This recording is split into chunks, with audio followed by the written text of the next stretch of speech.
And today we'll be giving a special recognition to our Outstanding Public Service Award honorees. And to do that, it's my honor to welcome President-elect Harvey Oyer to the stage, who chaired this last season's Honors Committee, and he will be recognizing the recipients of the 2018-19 Outstanding Public Service Award. Harvey. Good afternoon.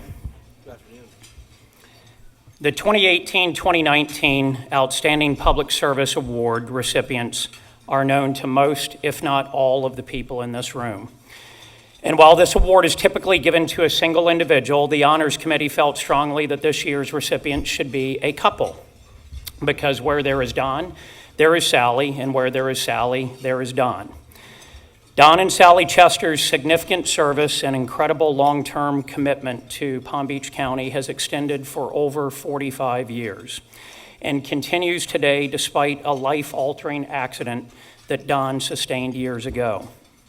Formerly an avid triathlete, Don was critically injured while on a training run in 2004, but returned to work in 2005 at St. Mary's Medical Center and the Palm Beach Children's Hospital. Don is now dedicated to mentoring those who are newly injured so that they can find the small victories that will lead them to larger victories in their future. Both Don and Sally are healthcare professionals, and both have devoted their lives to improving the plight of their fellow man. While the list of their accomplishments and contributions to our community could encompass an entire book, just ask Forum Club member Peter Cruz, who submitted a work of literature with his nomination of them for this award. Thank you, Peter. I will try to touch on only a few of the highlights today in the interest of time. Professionally, Don has worked at St. Mary's Medical Center since 1973. He's held almost every leadership position in the hospital through both its not-for-profit ownership and its current for-profit ownership.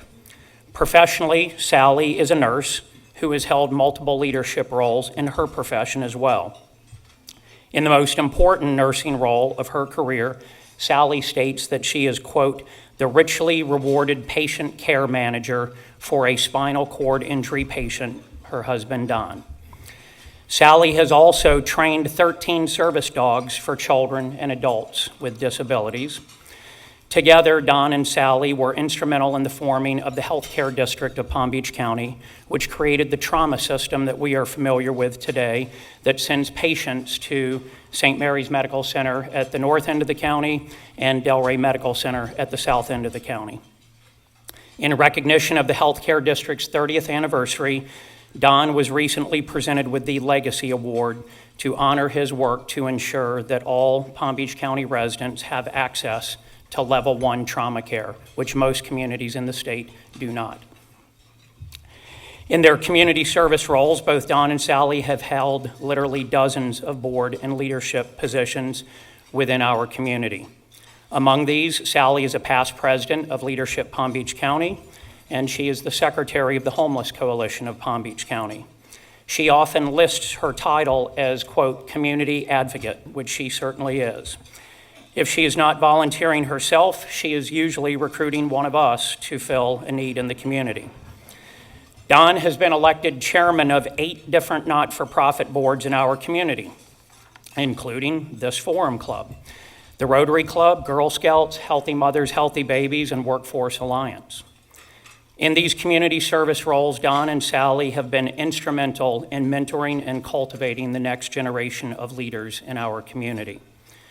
Their influence is so pervasive that probably few in this room have not worked with them at one time or another. In fact, let's do a little experiment. If you have ever worked with Don or Sally in any professional or community service capacity, please raise your hand. Look around. Thank you. Point illustrated. In addition to their contributions of time and talent, they have generously donated funds to create endowments at Leadership Palm Beach County, the Community Foundation, and Palm Beach Atlantic University to support scholarships for students in the nursing and healthcare fields. Let me share with you quotes about Don and Sally from other community leaders. Quote, Don's tragic accident was a game changer for them personally. but it is incredible how positive they continue to be and the level at which they continue to give back. This type of accident would have destroyed most couples, but Sally stepped up. She is the manager, director, and protector of this powerhouse couple. And this accident has not only made them closer as a couple, but also strengthened their service to this community. They volunteer just as much, if not more, than they did prior. Next quote. They have been a major factor in elevating so many of us to the level we are in our professional careers today. Another quote. Always moving, always thinking, always planning, and involving everyone else. They are not lone wolves. They are the community connectors, proving that when we work together, we can accomplish so much more. Very recently, Sally was integral in disaster relief for the Bahamas. She was instrumental in involving celebrity cruise lines to move people and supplies back and forth to the devastated areas of the Bahamas. In the middle of everything she has going on, not even a hurricane could slow her down. Don and Sally live in West Palm Beach with their dogs, Tucker, JP, Abby, and Iggy. Iggy is a well-known celebrity here at the Forum Club events and is with us today. Our community is truly fortunate to have such dedicated public servants in our midst. Don and Sally are the definition of servant leaders. They were role model public servants before Don's accident, and they have doubled down since his accident. They are genuinely an inspiration to our entire community. So, ladies and gentlemen, please join me in recognizing the Forum Club's 2018-2019 Outstanding Public Service Award recipients, Don and Sally Chester.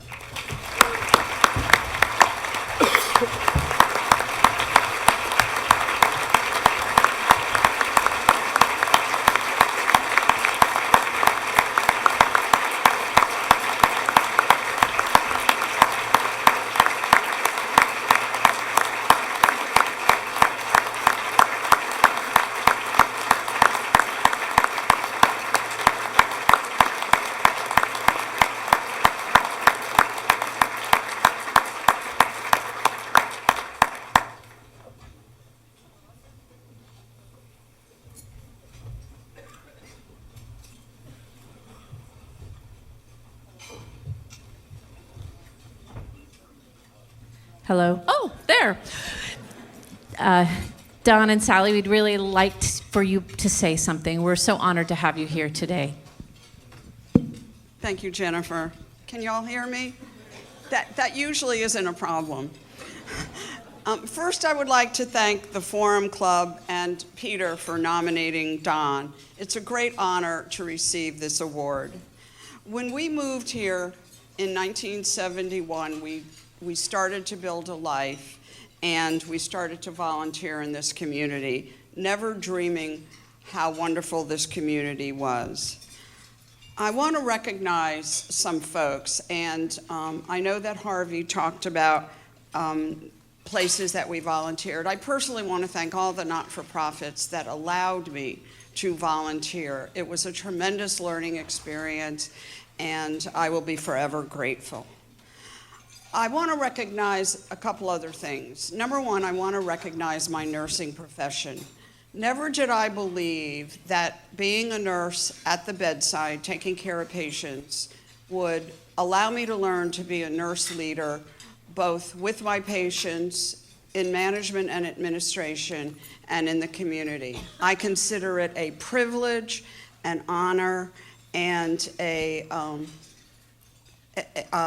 I can't think of the word, to be allowed to volunteer and to represent the nursing profession, both in nursing organizations and in community organizations. I want to recognize the Palm Beach Atlantic University School of Nursing, who are over here at table 12. Wave, wave, nurses. These are your future nurses.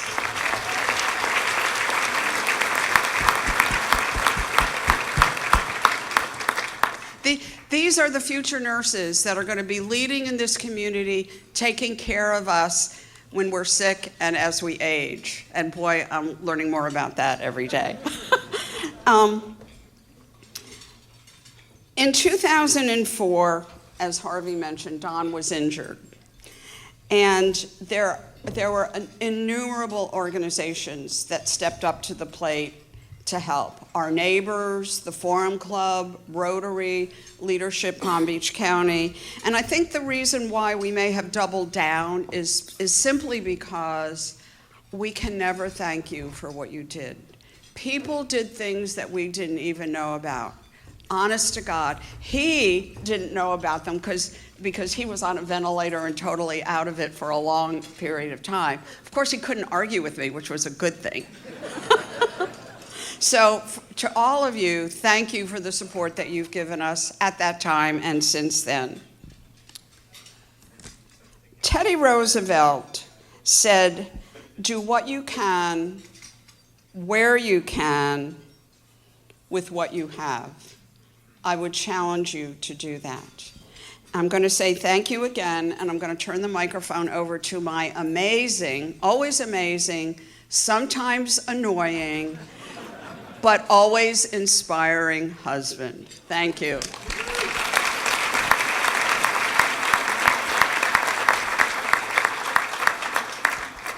Thank you all very much. You know, Sally's likely to, quote someone like Teddy Roosevelt or for the Bible. I'm much more likely to quote my father's favorite philosopher, Yogi Berra. Being from New York, I actually do understand the meaning of when you come to the fork in the road, take it. It does make sense if you understand Yogi. I'm just overwhelmed by this. I'm so very, very honored and grateful. Sally and I have done our best to try to help this community. My mother always said, you must be a giver, not a taker. And that is something that she said frequently to remind me that was so important. People in here have been so wonderful to us before I was injured and after I was injured. And I can't thank you enough for everything that you did. It's been our pleasure. If you volunteer for an organization that, you may support them with your time, with your dollars, whatever, but you get so much more out of it when you do that. The things that you see, the people who you help, it's just incredible. Is there anyone in this room who is not even the slightest bit surprised that after Dorian hit the Bahamas, that as soon as the seas come down, there was an armada of boats, of friends, everything, who helped our friends and neighbors? Not for 1 second did I think that was not going to happen, and it's happening today. So I thank all of you for doing that. In one way or another, I'm sure everyone in this room has helped our friends and neighbors over in the Bahamas, and God bless you for doing that. And I just want to say thank you all very much. We've even carried it down. Iggy, my service dog, this golden retriever over here, who's about to pounce on Sally's lunch. He is deceivingly quick, but maybe waiting for dessert. But we've had so much. But Iggy received an award. I'm not making this up, from the White House Communications Unit, which I thought it was his first volunteer thing. And by the way, there is no truth to the rumor that he has been subpoenaed by the House Intelligence Committee.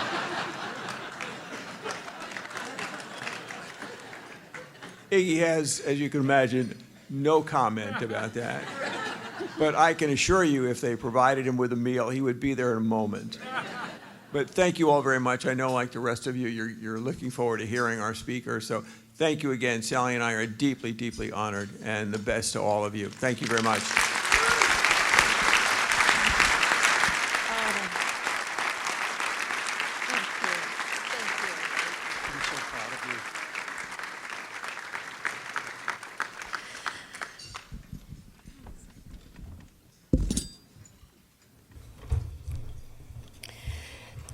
Ladies and gentlemen, that was really very special to be able to recognize Don and Sally Chester. And such a magnificent story, and this community of Palm Beach County is so much richer because of their love and care and compassion. They're certainly role models for all of us, and it was really a privilege to recognize them today. And so now on to our keynote speaker for today. It is my distinct honor to introduce to you Robert Spalding. He is retired from the U.S. Air Force, and he retired as a Brigadier General after more than 25 years of service.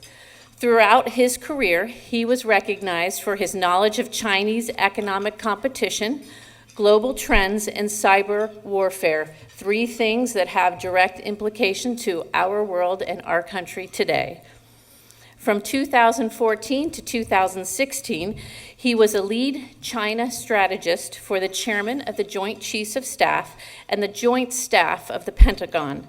He also served as senior defense official and defense attaché for the U.S. Embassy in Beijing. Spalding then became Senior Director for Strategic Planning with the National Security Council, where he advocated for a nationalized 5G plan to defend our technological infrastructure from Chinese interference. He later served as Special Assistant to the Vice Chief of Staff for the U.S. Air Force. General Spalding earned his doctorate in economics and mathematics from the University of Missouri. His work has been published by multiple news outlets and magazines. Copies of his latest book, Stealth War: How China Took Over While America's Elite Slept, will be available for purchase in the lobby thanks to a partnership with the Palm Beach Bookstore. We hope that you will join us after the program for the book signing in the lobby. So, without further ado, ladies and gentlemen, please join me in welcoming an American hero, Brigadier General Robert Spalding.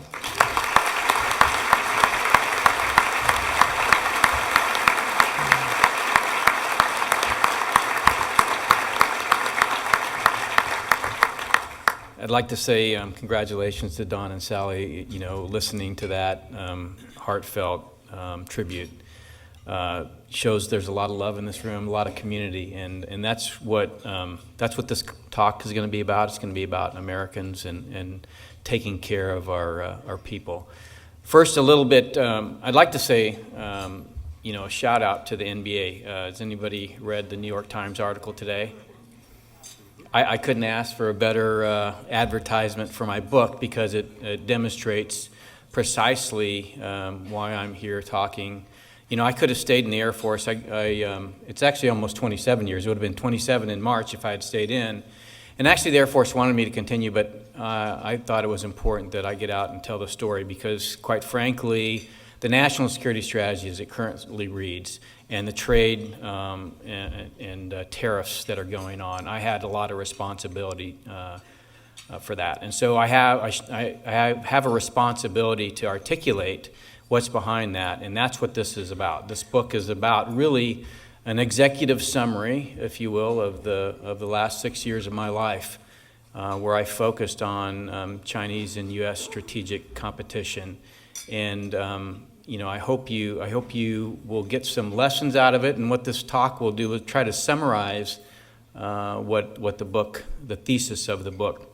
I'll let you know it's a nonpartisan book, so I don't really care if you're Democrat or Republican. Quite frankly, I try to hold true to the oath of office I took back in 1991 to support and defend the Constitution. There's a lot of talk about supporting and defending the Constitution today, but I can tell you there's a lot of Americans in the bureaucracy that are doing just that. I am a member of the deep state, and so if you want to ask some questions about what's going on, what's really going on, what your unelected representatives in the federal bureaucracy are doing right now to support the national security strategy that came out in December of 2017, I'll be more than happy to answer it. And will not have anything to do with what you see in the New York Times or the media or tweets. It'll be about what bureaucrats today are doing to protect Americans with regard to this issue, which is, quite frankly, an existential issue. It's an existential issue for our freedoms. And if you look at what happened with the NBA, a general manager of the Houston Rockets basically tweeting about support for the protests in Hong Kong, which are really about freedom, and the NBA as an organization centering and that person almost losing their job, then you have an idea of what the book is about. First of all, when you pick up the book, and then on the cover it says China, you have to understand what China represents in the context of the book and what I have been looking at for the last 6 years. So I'll take you back to 2002. In 2002, I was chosen to be one of 3 Olmsted Scholars from the Air Force. And an Olmsted Scholar is a person that is selected to go out, learn a language, and live for a couple of years in a foreign country. Of course, I hadn't told my wife I'd applied for this program. And so in April of 2001, I come home and I tell her that we have to move in 2 weeks. Not only are we not getting out of the Air Force next year, as I promised, we're actually going to stay another 10 years. And oh, by the way, we're going to China to live for 2 years. Needless to say, we're still married. But we lived there in Shanghai from 2002 to 2004. And I'll tell you, we took our 2 sons, 4 and 7. And it was the most tremendous time I've ever had. You know, it was really a wonderful experience. I got to know the people, the culture, the history, the geography, the language. I spoke fluently Chinese, thanks to a year at Defense Language Institute in Monterey. And it was so wonderful that I told my wife in 2004 when we left, when I retire from the Air Force, I want to go back. I want to work in China. I want to start a business. And I want to do what clearly all my neighbors were doing at the time who worked for Fortune 500 companies, which is, essentially get wealthy. It's the American dream. It's also the Chinese dream. But that China is not what the China that's on the cover of my book is about. It's actually about the regime. It is about the Chinese Communist Party. And what the Chinese Communist Party does is essentially take the history, the culture, the geography, the wonderful vibrancy that is China, and cloaks itself within that. And it seeks to achieve its aims by representing itself as, the 1.4 billion citizens of a great nation.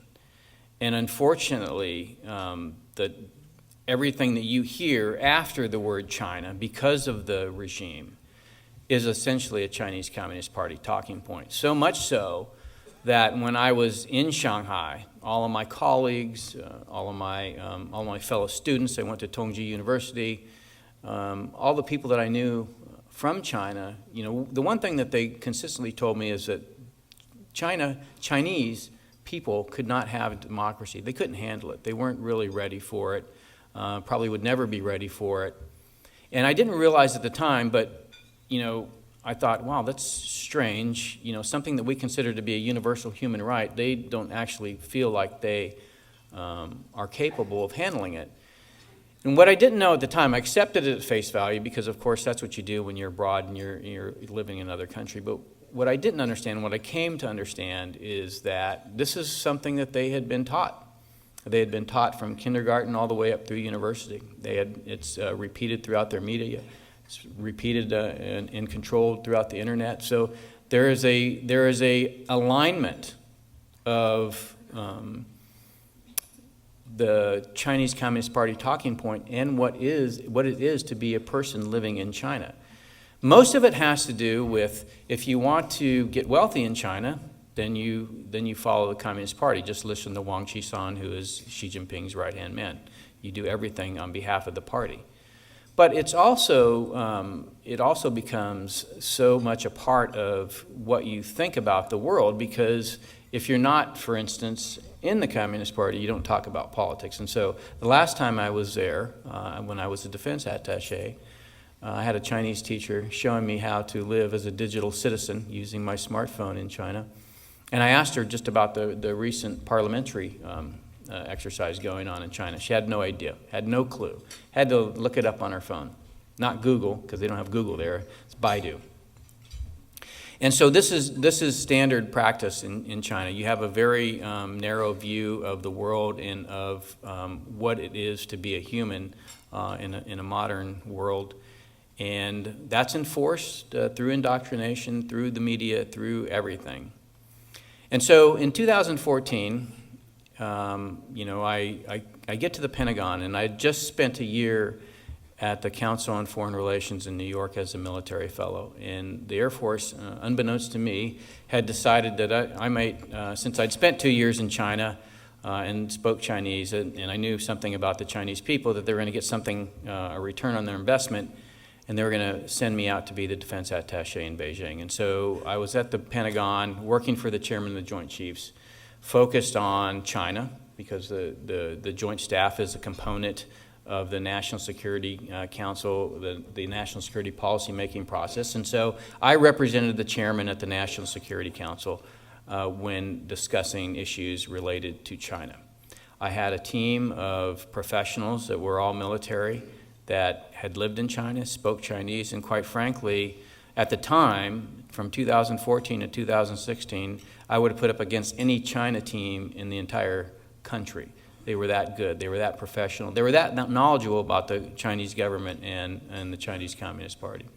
And so we started looking at the competition. And of course, you'll remember the South China Sea Islands were heavily in the news at that time. And so a lot of our meetings that we were having in the White House were about what do we do about the South China Sea. At the same time, this year that I had spent at the Council on Foreign Relations gave me an opportunity to have a Rolodex, quite frankly, that was unmatched amongst my peers in the Pentagon, because I could call up financial or industry leaders that I had met while at the Council and ask them questions about things. Questions like, what would you recommend we do about islands in the South China Sea? And, while we were thinking about let's send ships to sail within 12 nautical miles of the islands to prevent the belief on the part of the Chinese Communist Party that we were acquiescing to what they were doing, there were some other ideas out there. And one of them, interestingly enough, was, America could stop financing the building of the islands in the South China Sea. Now, I found that quite shocking. Here we were sending our warships to the islands, and the president was telling them not to weaponize the islands while they were doing just that. And yet, our country was financing them. And so, clearly there was some learning I needed to do. And so that started us, that group, me, on a path to understand, the challenges of globalization and the internet. And it really comes down to this. Finance, economics, and data are powerful influencers in the 21st century. And we are just embarking on a transition, on a technological transition, but also a business model transition from 4G to 5G, and that's gonna play prominently in how that develops over time. But before we get into that, you have to get back into what that means. How does finance, economics, and data cause us to lose our democracy? Because that's really what it's about. So in the book, I talk about the story about Roy Jones. Roy Jones was a mid-level employee of the Marriott Corporation, working in their social media department. And one day he likes a tweet about Tibet. Now, a Tibetan, dissident group had essentially commended the Marriott Corporation for showing, I think, Tibet as a different color on their website. And he had liked the tweet because, of course, he thought, hey, giving a shout out to Marriott, I should like this tweet. He knew nothing really about the Chinese Communist Party or Tibet. Of course, the Shanghai Tourism Bureau saw that, and the Chinese Communist Party reached out to Marriott Corporation and said, you need to do something about that, and you need to apologize. And so Marriott fired Roy Jones and apologized to the Chinese Communist Party. Now, here's an American corporation working on American soil, censuring one of their employees for doing something that are completely in our principles and our values. And so when I got to the White House, we started talking about a new national security. And that's what we had worked on for the 2 years in 2014 to 2016. what would we have as a National Security Council if all of a sudden we decided to stand up to what was going on in our country? If we actually decided to defend our nation in the way that a 21st century nation should defend itself against these predations. And so the national security strategy, quite frankly, was crafted not in the year that I was at the White House. It was fully developed in the Pentagon prior. And so the first step in any strategy is to identify the problem. So what is the problem? Well, essentially we had allowed ourselves to embrace a totalitarian regime, thinking that over time, using an economic theory and a social theory, that this regime would democratize. So economic theory says open markets lead to wealth. And social theory, the theory of modernization, says wealth will lead to democracy. And in other words, as the people of China become more wealthy, that they will put pressure on their government to liberalize, and China will become a democracy. Now, this was actually a good theory and worked quite well for the Soviet Union, and was working for China as well until June 4th, 1989. And the Chinese Communist Party sequestered themselves in Zhongnanhai, and there's a series of speeches that they made. They're called the Tiananmen Papers because they were smuggled out and they were translated. And essentially the Communist Party realized three things that were going on. One, the elements within China, in league with the United States, were intent on overthrowing the Chinese Communist Party. Two, no longer could they do economics and finance and globalization without making ideology the most important part of their mission. And three, if the Chinese Communist Party ever became separated from the Chinese people, remember I said they were cloaked within the culture, the history, the vibrancy of the people, then they would fail. And so when you think about China, you have to think first and foremost the Chinese Communist Party. Now, why Chinese Communist Party? What is it? We heard Michael Bloomberg 2 weeks ago say Xi Jinping's not a dictator. And my son, last week, while I was in New York, texted me that his teacher said that China is a democracy. Okay, so how many people, there's a lot of medical people here in the room, how many people know what an ECMO machine is? Okay. ECMO. An ECMO machine is hooked up to a body to keep the organs alive. Now, if you're a Falun Gong, or if you're a Christian, or if you're a Muslim dissident within China, of course there's anywhere from 1 million to 3 million Muslim dissidents, Uyghurs, that are in concentration camps. The first thing that happens when you're interred in prison for your dissident actions is you're given a blood type test, DNA sequencing, and an ultrasound. All right, and then you're put into a database for organ matching. And if you're matched, and the reason, by the way, I encourage you to go to the UK tribunal on the forced organ harvesting of prisoners of conscience that just went out. Their summary report is out. Their final report will be out soon. But if you're matched, bad day for you, but if you're not matched, then you'll serve out your time and you'll get to go home. Or if your organs turn out to be, or your DNA turns out to be not good for organ transplant. So the only country to this date that has banned travel to China for a transplant is Israel. And that's because the heart surgeon that happened to be the Transplant Association president within Israel had one of his patients come to him and said, I'm going to New York, or I'm going to China next month for a heart transplant. He said, you're going to China for a heart transplant next month. How do you know that? I've scheduled it.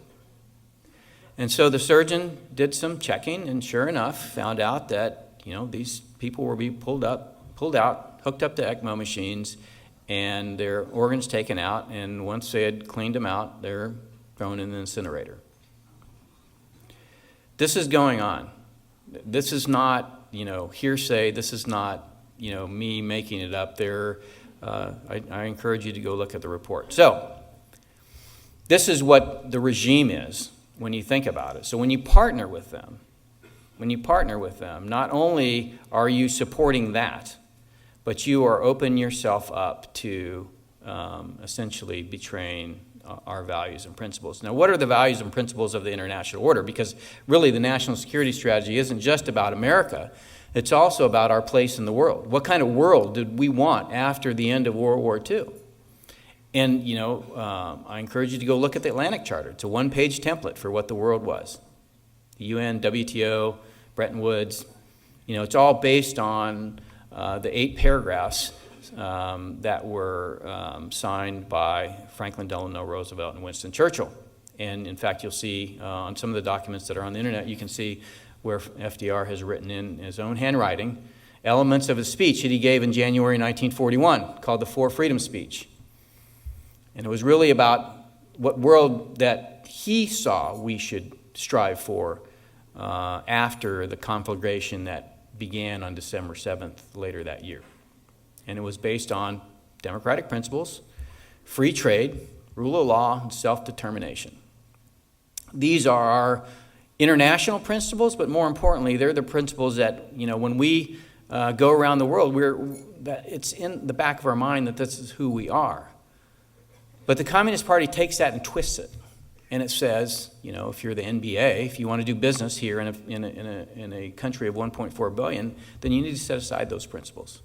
And really the principles that you ought to be thinking about are essentially how do you, make a good economic and financial relationship with China, right? So if you go now to the UN and you look at a lot of the UN documents that are coming out now, a lot of them promote the Belt and Road Initiative. The Belt and Road Initiative is a program so that these principles get spread throughout the Eurasian landmass and Asia and Africa and Latin America using, the elements of, the social credit system that they are currently developing and perfecting in the country.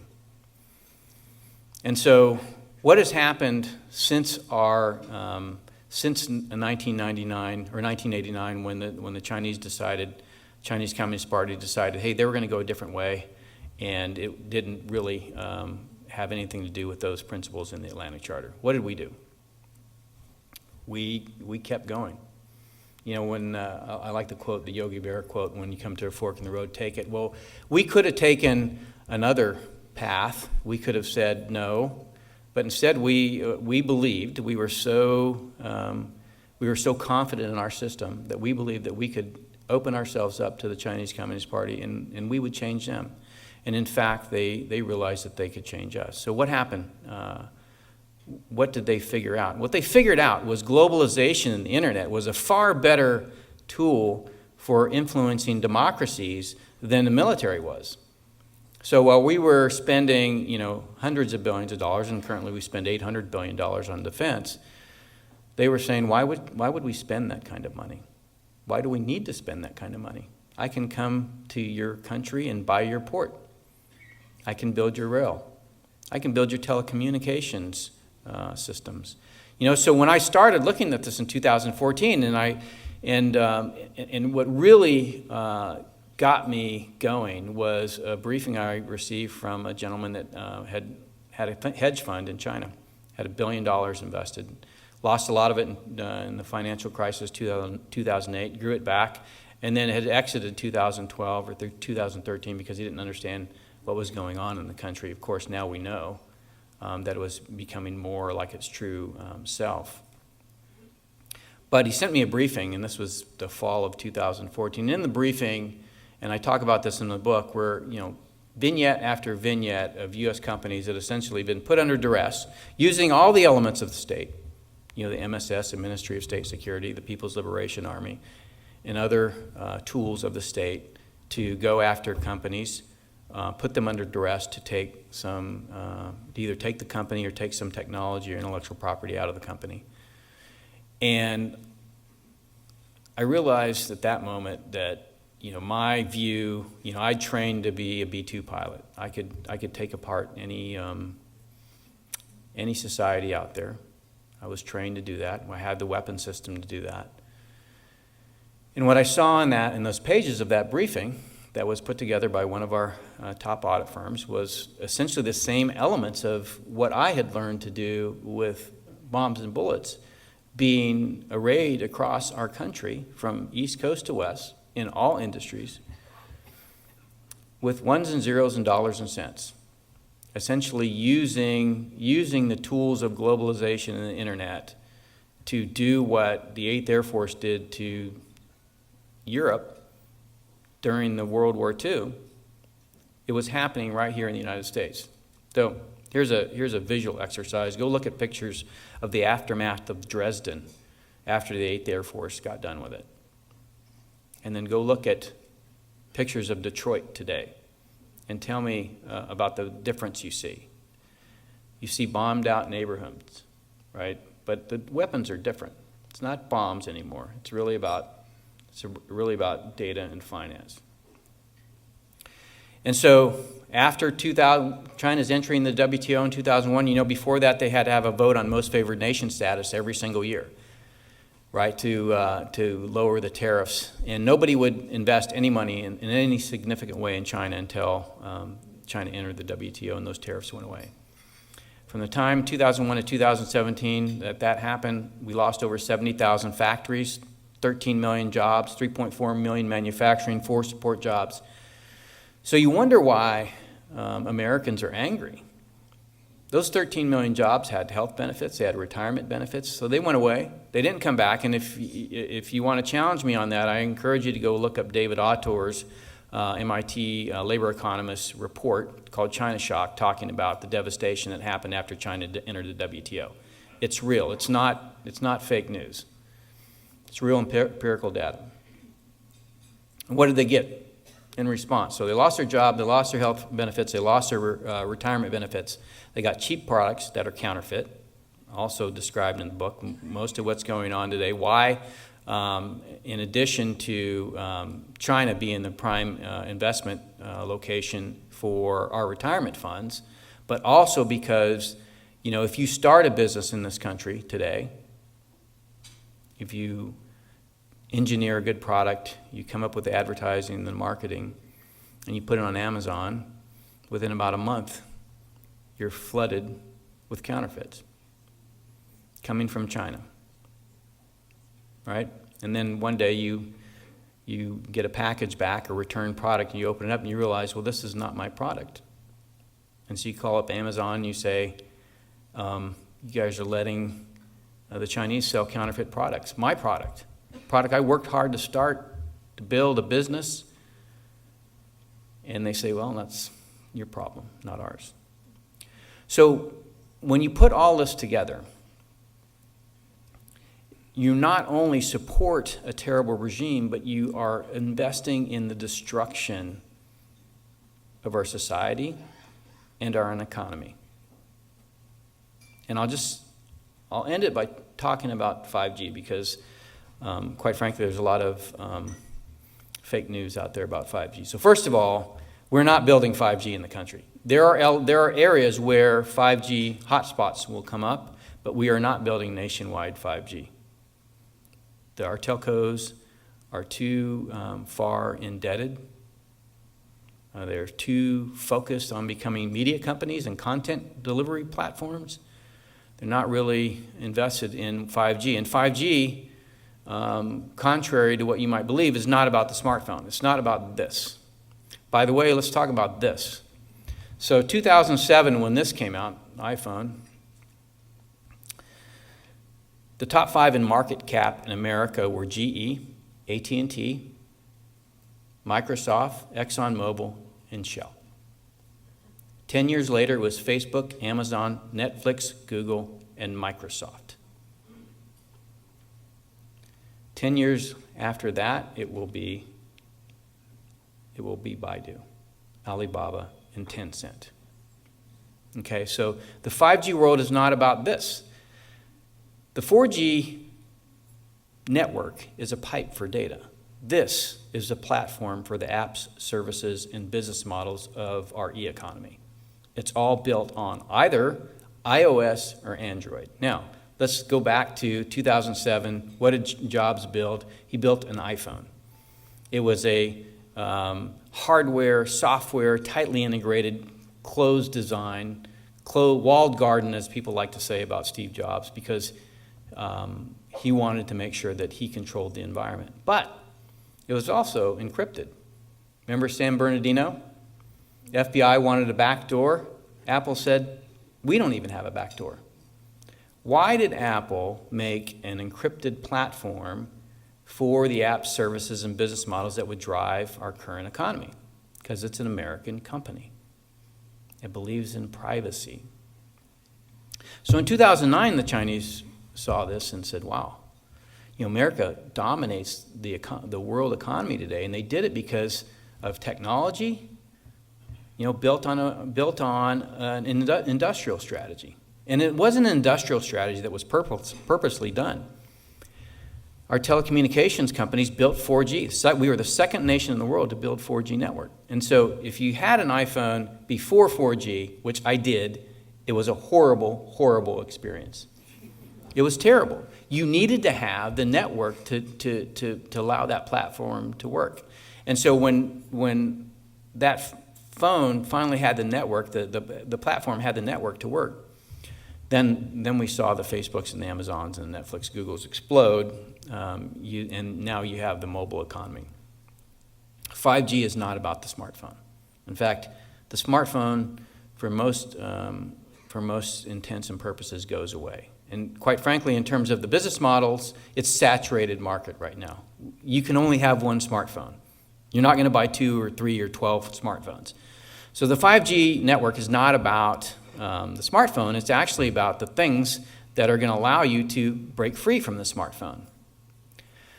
And the other thing it does is it takes the platform and the network, the pipe, and the thing that you build the app, services, and business models, and combines them into the network. And so when I, walk out of my house in D.C., rather than getting on my phone and, looking for the Uber app, I just say Uber.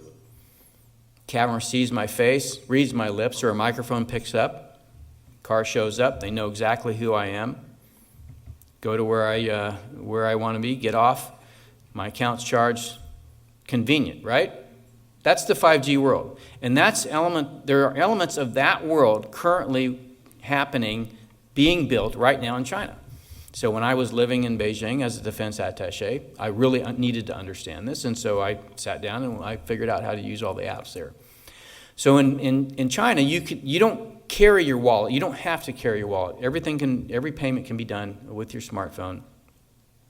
You can order your food. You can get an airline ticket. You can do whatever you want on your smartphone.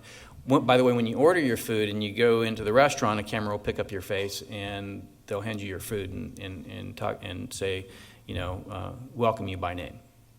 It's a completely different world. So they're in a kind of a transition from 4G to 5G as they build their networks, the platform, and they're using a lot of the business apps, services, and business models. What they're trying to do through the Belt and Road Initiative is build these networks and then deploy through Baidu, Alibaba, and Tencent the app, services, and business models. And so let's go back to the NBA. Right?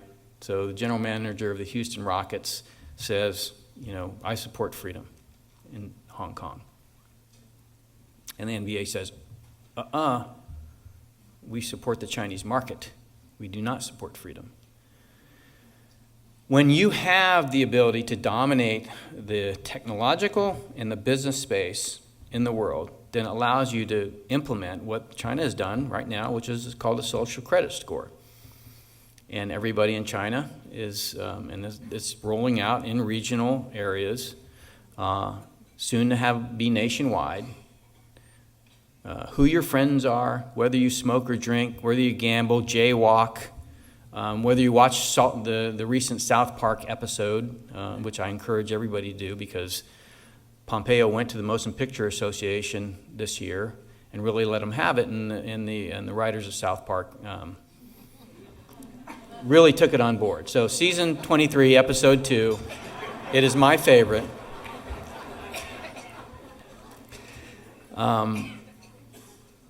But this is the world that is coming into view, and when you have the ability to take that model, the model where I can dictate your behavior based on the incentive system, how much you pay for your mortgage, how much you pay for your insurance, whether your kid gets into a college, whether you get a job. I can make sure that you monitor who your friends are, your behavior, your personal behavior, not just your financial behavior. You pay your bills so you can get a car loan, but I'm talking about everything you do. And I can deploy that through the technology and the business models, and then the NBA becomes to look very clumsy, right? That is very perceptible. You can see that, and Twitter exploded last night, and I helped it along, of course. But then, because of the way the Communist Party works through obfuscation, the influence becomes imperceptible. All you know is your kid didn't get into a school. You don't know what went on behind the scenes to make that happen, right? What your behavior, how your behavior affected that. That is what they're putting into place in China. That is what the Belt and Road Initiative is about. That is what Made in China 2025 is about.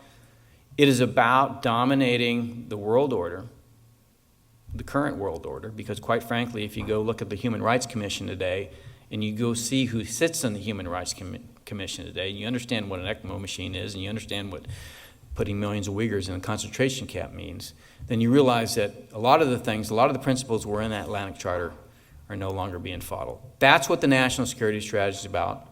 It's about defending the country against that behavior by cutting the financial and economic and informational relationships to the American people that the Chinese Communist Party have built over the last 30 years.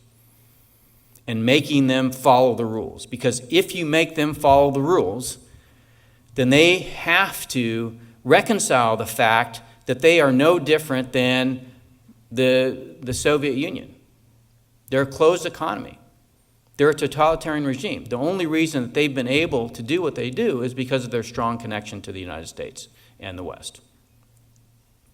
When you do that, when you put in place, when you make principles first, when you begin to protect the American people through tariffs, Foreign Corrupt Practices Act, through not letting our retirement funds go into building things like the islands of South China Sea or aircraft carriers, and then you begin to take that money that was going to China and you invest it in our own country, you reindustrialize. So rather than getting circuit boards for the F-35 that are made in China, you get them made in the United States. Then you begin to, not only grow our economy, because I think we have about a 1% to 3% leak every single year in GDP, but you also begin to protect the American people in the way that you should in the 21st century. Thank you.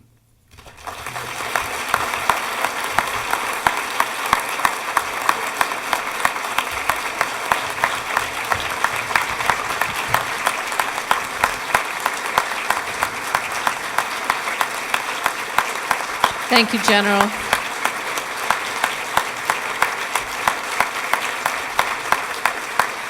Now, if you have questions, I know you do, please be sure to write them out on the card and hold them up quickly so our volunteers can come collect them. We've got a few minutes for question and answers. But as you know, the best part of all of our lunches is getting to hear from our students and the time that they take to put together their questions. So I'd like to ask our first students to please stand and introduce themselves and ask the question. She's straight back. Hello, I am Cadet Colonel Jasmine Castillo from Lakewood Community High School's AFJRTC program. I would like to start off by saying thank you to the Forum Club for allowing our cadets to have this wonderful experience in the first place. My question would be, Are you worried that while there may be federal funding for 5G, states will lack the infrastructure or dollars to fully implement or maintain the program? So there is part of the problem with 5G, and this is what I was working on when I was at the White House, is the way we're implementing it is not conducive to actually building a nationwide network. So when you build it in millimeter wave, which is high band, the frequency spectrum doesn't actually penetrate buildings, and it doesn't go very far. And no other country on the planet is building their network in millimeter wave. And the only reason we're building it at millimeter wave is because the available spectrum that we have is in millimeter wave, so the FCC can auction it off quite quickly, which is what the telecom operators want. They want to own the spectrum, like real estate. And so the challenge is that, even with the recent effort to send money into rural communities to build 5G, because you're building on millimeter wave, you don't have the type of frequency you need to get the range that you need for rural communities. And quite frankly, telecom operators aren't interested in building out rural communities, which is why the FCC continues to look at broadband in the rural communities as 25 down and 3 up, which I would not call broadband. Last time I checked my 4G in New York, I was getting, I think, 80 megabytes per second up and down, just on the 4G network. So we have a policy that's actually not based on physics, right? The first law of policy, if it's something to do with physics, you probably ought to follow the law of physics, because policy can't change physics. And, we have a business model that doesn't work for rural America. It doesn't. It flat out has left rural America behind. So the world that I just described to you, where I can live in my neighborhood in D.C. and live in a real 21st century world, of course, not to mention I would like that network to be secure so that my data is mine. But that's not going to get built in rural America. So thank you. All right, our second student.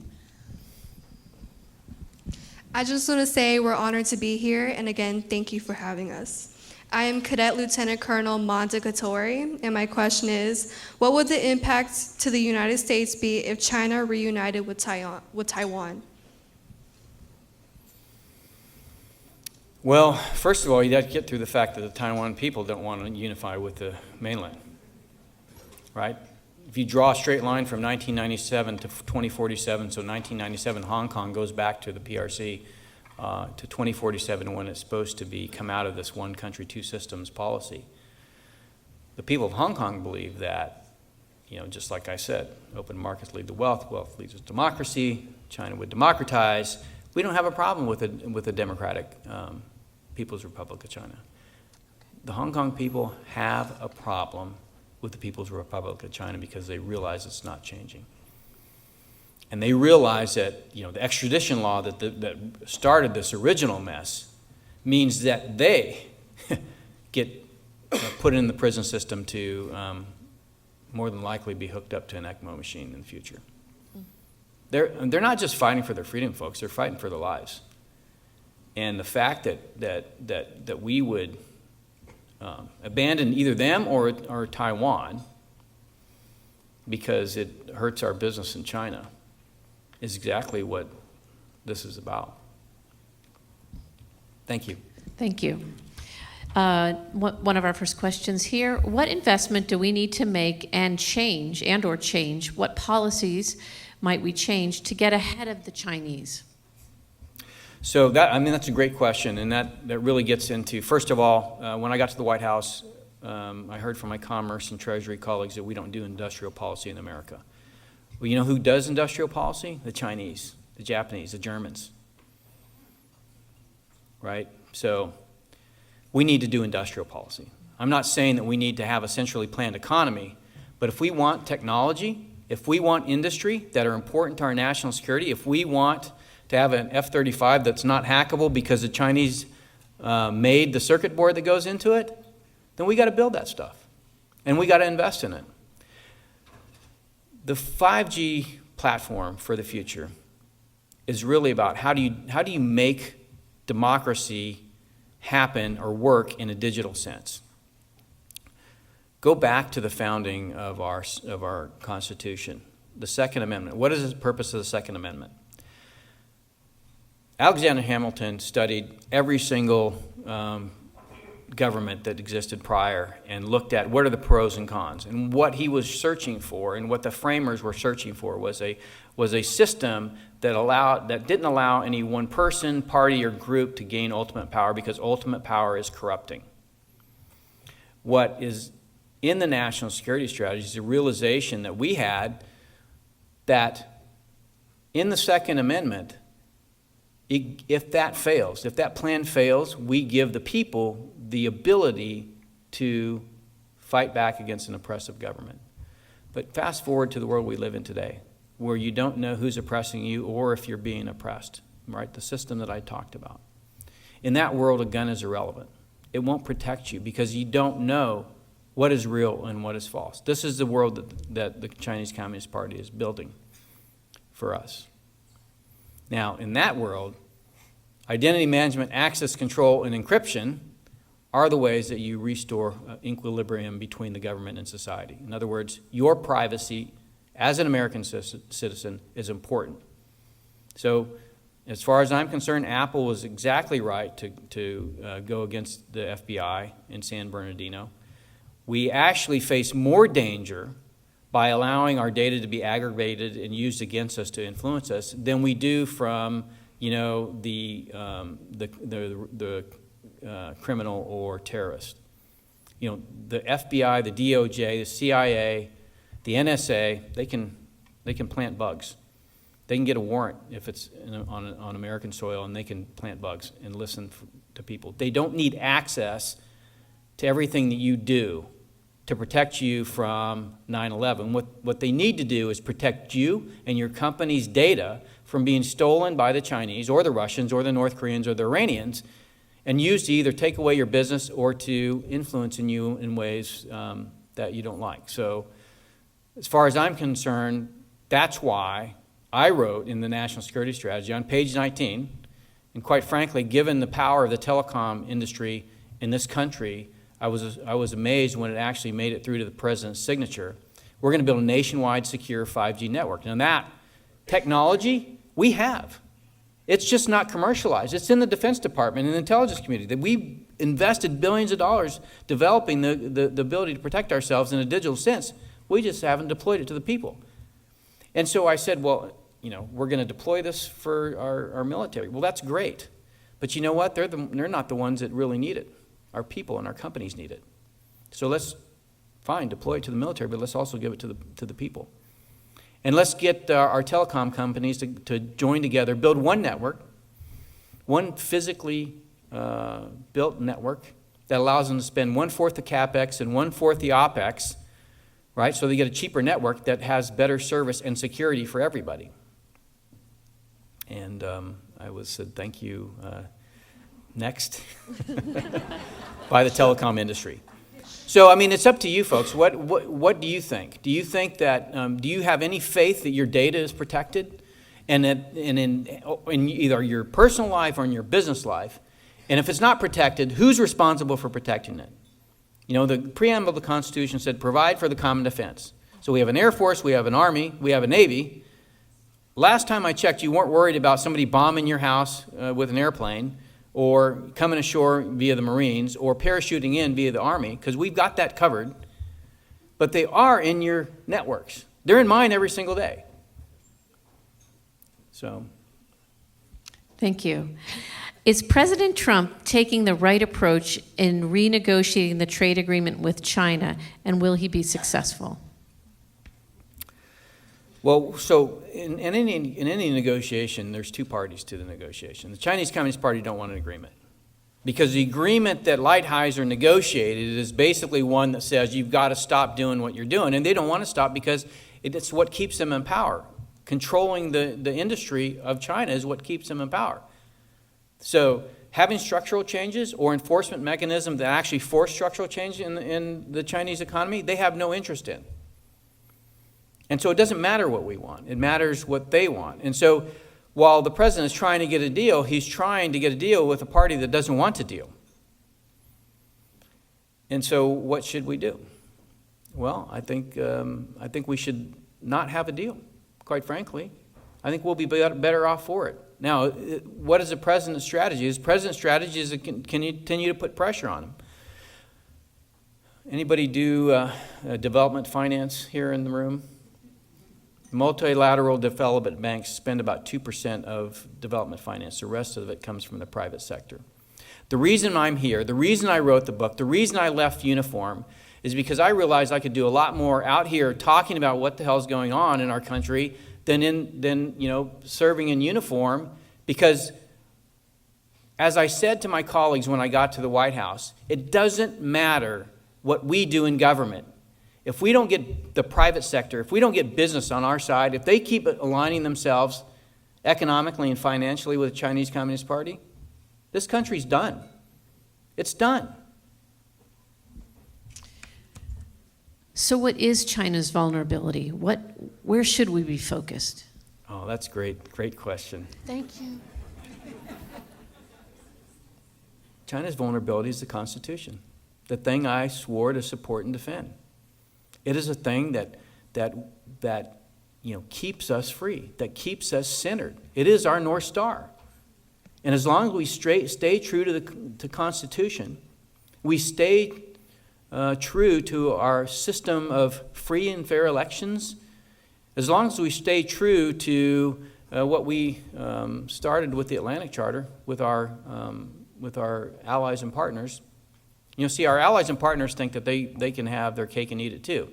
They can have us protect them militarily, while at the same time they undermine that collective security by creating these economic and financial relationships with China. So the tariffs, right, they're great, except if you can transship your steel through Vietnam, have it stamped as coming from Vietnam, and then sold, and then essentially illegally dumped within the United States, that's not going to be very helpful. So we actually need our allies and partners to not only be security partners, but they have to be financial, economic, trade, and because of the internet, digital partners as well. And to the extent that they want to do that, great, let's embrace them. But to the extent that they say, no, we think we're going to stay with the Chinese, great. Then we shouldn't be having our billions of dollars on South Korean soil. We've got 27,000 Americans. We're spending tens of billions of dollars a year there. And the South Koreans say, hey, we want to do business with the Chinese. Great. Well, then get them to protect you. Right? So we have to think differently about how our relations externally, not just in how we do it here in the United States. Well, that concludes our question and answers. General Spalding, thank you very much. Thank you, everyone. Travel safe, and we'll see you in a couple weeks.